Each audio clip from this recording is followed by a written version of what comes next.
Hi, welcome Elizabeth. It's great to have you for this interview. Would you like to introduce yourself and let people know who you are and what you do? Absolutely. Mireille, thanks so much for having me. I'm glad to be here.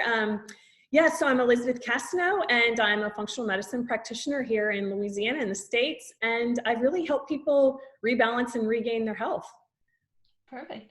I think it was really cool that with all my interviews, I've been able to get at them with a slightly different angle. So even though your diagnosis is similar to a diagnosis on one of my other previous interviews, um, the interesting thing for me is that you were and still are a super athlete. I would say the kind of the things that you've done are just incredible. So I'd love for you to tell people what kind of sport you were doing and how that actually your diagnosis came at a time that you were at your fittest. Yeah, well, super athlete, I don't know, but just super passionate about, fitness, I for sure am. So it's really interesting. I was always healthy, so I thought, and I got into endurance triathlons. And during training for these triathlons, I kept getting repetitive from friends and acquaintances asking if I was feeling okay. And then one Friday afternoon, someone said to me that I really looked like shit. And I thought, wow, for someone I don't know that well to really come to me and say, are you okay because you don't look well? I thought it's time for me to take action. And I had a couple other things going on that I just kept putting off to, oh, it's training, I'm overtraining. And so not really paying such close attention to. Now I know I wasn't listening to my body and just trying to push through like most athletes do. And come to find out that, well, that afternoon I called my doctor, went down, got an order for labs, went, had lab work, got it back, and I had a TSH, which is related to the thyroid, a TSH level of 117. That's crazy. And as What you are the know, levels supposed to be? What do you oh, know what the normal level should be? yeah, so normal on a I think the traditional reference range is maybe the high end is 5 or 6, and mine was 117. And from a functional medicine lens, we really look at that in a much tighter perspective. So knowing what I know now, had I really known then, I would have really dialed in. But yeah, 117, and I knew at that point there was some dysfunction going on somewhere in the body. Right. And you told me that you were doing Ironmans. I mean, that's huge distance, huge kilometers under the belt that you were training for. And so that understandably puts a lot of stress on the body. But prior to actually feeling like real shit and somebody telling you that you look like shit, knowing what you know now, what were the kind of symptoms that could have indicated that something was amiss, apart from the fatigue that you were feeling, which most athletes are feeling now? So fatigue was definitely one, but not just, oh, I'm tired. It was fatigue to the sense of I felt like I needed a crane to get myself out of bed in the mornings. I knew that wasn't normal. Another thing I was really experiencing was I was giving max effort doing running intervals, and my heart rate was staying suppressed. I was doing max effort and my heart rate would top out at 121. In reality, it should have been in the 170s.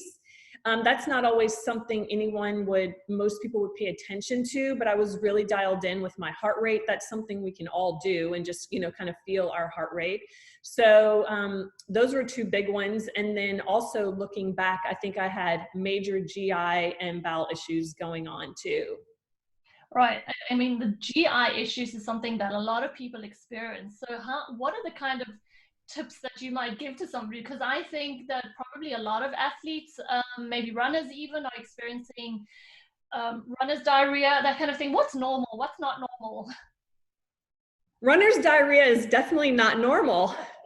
It happens often, and we as runners grow to think this is normal. I'm a runner. I should have diarrhea. It's okay if I do. And that's not the case. And just in general, we should really be paying attention to our poop. And I'm very open about speaking to that with my clients because I understand the impact, whether it's constipation, diarrhea, or going back and forth from constipation to diarrhea, athlete, non-athlete. those things are so critical. And when I look back now, I realize that what I was experiencing prior, even into my younger years, with bowel issues, that I had GI dysfunction. And I think when I started training for these triathlons, this part of my life, it just was, that's how the dysfunction expressed itself, was elevated thyroid. And, you know, it was just never addressed until it expressed itself. And I still never put together maybe nutrient deficiency, how all that tied into the GI symptom. Obviously, we know if we are constipated or have diarrhea, we certainly aren't processing and absorbing nutrients. And our body needs nutrients, key nutrients, just to function in daily life. And here I was putting stress on my body to perform, and my body was reacting. And I didn't listen then either. And so I continued the training. I continued years worth of racing, and then, you know, realized, okay, at some point I was like, I got to take control of myself and my health and figure this out. Right. Would I push through it again? Probably not. I probably would take a short break, tweak myself, you know, regain what I had lost as far as what deficiencies were going on and dysfunction, rebalance, and then I would start my training again. Okay. So from what I understand, you went to see a conventional doctor. Do you want to let us know how he approached your case? Absolutely. So this was in 2002, and I didn't receive a diagnosis, but I received lab work, and obviously knew that something was really off. So I got in to see an endocrinologist just a few days later.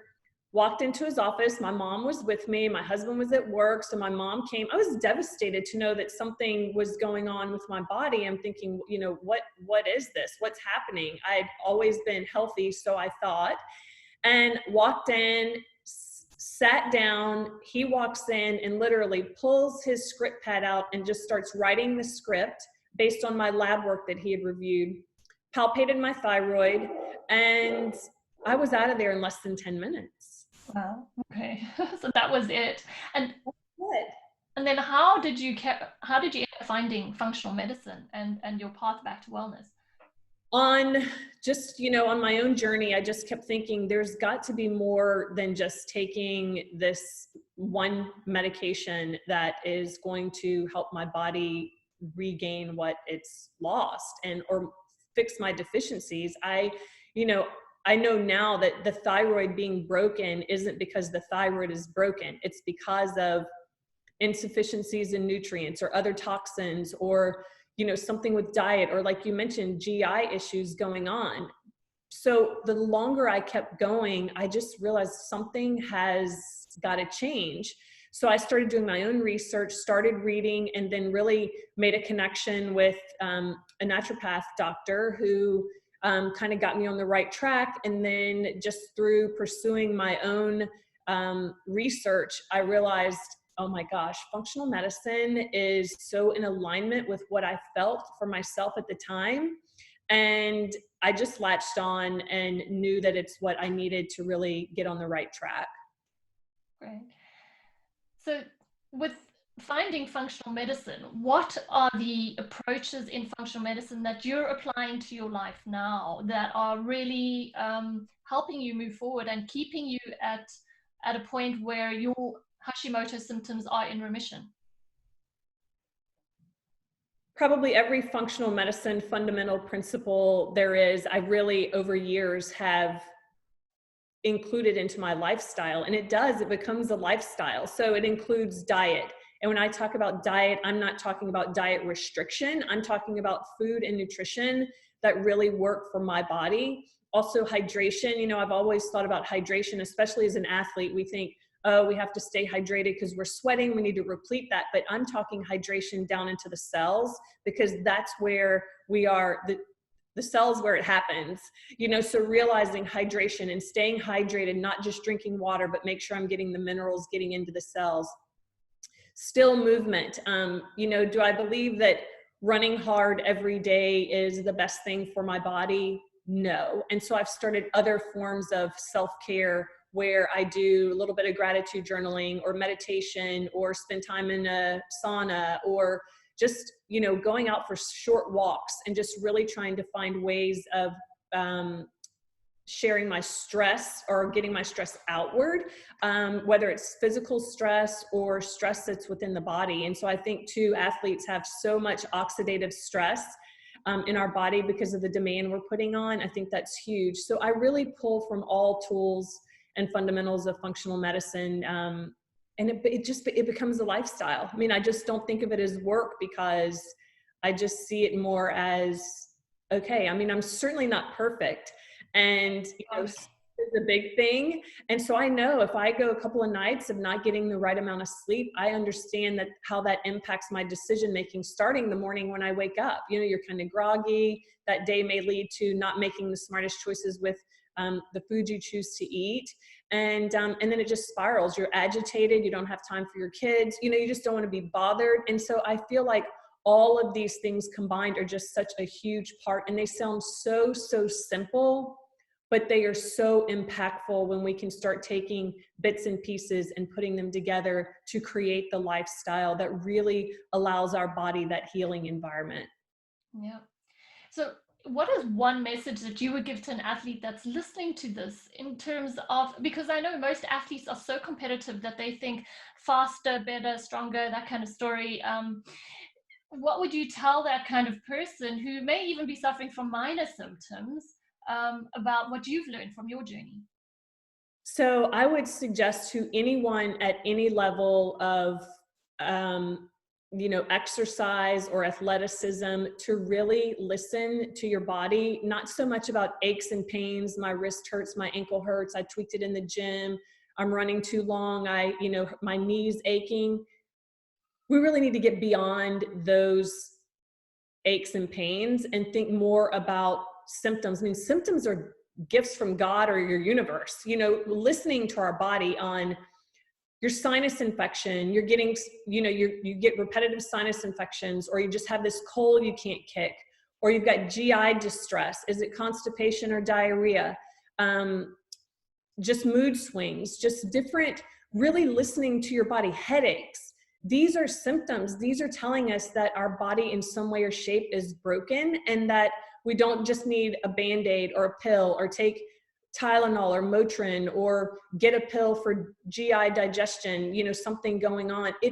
There's something in the body going on, and this is your opportunity to heed the warning so it doesn't further escalate into something else further downstream, because a small something now can turn into snowball into something really big later. So I really suggest that anyone, including athletes, definitely listen to the symptoms of your body. Take rest days. Those rest days are built in to let the body recover, and that's truly what the body needs. Our sleep. I know athletes that are training endurance, or college athletes, or high school kids that are swimmers. You know, there's early mornings, there's late nights. Your circadian rhythm is totally thrown off. And so really dialing in and listening to those things, the chlorine in the water, I mean, all of these things impact our body, you know. And so I just think tuning in to the big picture, not just about how fast, how strong, it is so important. And sure, maybe not at that given moment, but definitely either in the short term or the long term, there can be such huge impact if we are not truly dialing in, loving on our adrenals, listening to the stress, understanding the stress that's going on in our body, not only the physical stress and mental stress, but just tuning into all those symptoms, I think, is really key. Yeah, that's so true, because I mean, we speak about the symptoms being messages and communication from our body telling us that something is off balance. And if it's going on for a longer period of time, similar to what you were experiencing, but ignoring probably, or pushing aside as this is just part of what this training is all about, right? And I'm an athlete, I need to suffer through this. The no pain, no gain philosophy, you know, I respect the saying, but I definitely realize that is not part of taking care of your body. Yeah, you've got to go through pain to gain something. I'm not saying that at all. You've got to push yourself. And I'm definitely one who lives outside my box. And, you know, I have high expectations of, you know, not only as an athlete, but just, you know, I owned a business, I owned a running store. So I really can, I feel like I can bring a lot to the table as far as knowing runners and their mindset. I owned a running store for 13 years. I put on races, running races and triathlons for 10 years. So I really get it, not only as an athlete, but really being around and surrounded by athletes. And we definitely are unique in the grand scheme of things, but we are not invincible. And don't wait until you get a diagnosis to realize that something was going on, because these symptoms, you know, you and I both are familiar with the School of Applied Functional Medicine, is where we've got our applied functional medicine training for coaches. And, you know, our instructor there always tells us, you don't just wake up one day and have cancer. You don't just wake up one day and have an autoimmune disease. We have all of these symptoms going on and on and on, and listening to our body can prevent these things from happening, because it's triggers, it's toxins, it's insufficiencies in nutrition, it's, you know, maybe it's mold, maybe it's gut issue, and listening and addressing those things when they happen versus letting them spiral into something further downstream is so key. And again, not just for athletes, for anyone, but athletes, we tend to think of our next finish line, our next CrossFit event, our next swim meet, our next track meet. And so we put off and put off. And by that time, we've got further downstream effects than we could have had. Right. Yeah, that's such an important message, I think. And I mean, we've heard of the stories where people come back and say, but he was so fit and he was riding in this race, and then plunk, no longer, right? And there's always a reason. It doesn't just happen from zero to something. There's always a path of progression. And that's a brilliant message to pass on. So I think there might be a lot of athletes listening here that might want to get in touch with you, Elizabeth. So do you want to tell them how they can reach you? Yeah, absolutely. So probably the best way would be either my email address, or which is EW. My last name is CASSANO @gmail.com, or my website, elizabethcassano.com. Great. Okay, I'll put the links in the notes, in the show notes. So if anybody wants to reach Elizabeth, they're more than welcome to reach out to you. Please do. And if anyone wants to set up a 30-minute discovery call, I've got that as an option too, a free call. And there's a link on my Facebook page to set that up. And I'm happy to do that as well. That's wonderful. Thank you so much for your time. That was a great information. Thanks a lot. Thank you, Mireille. Have a great day. You too. Bye-bye. Bye-bye.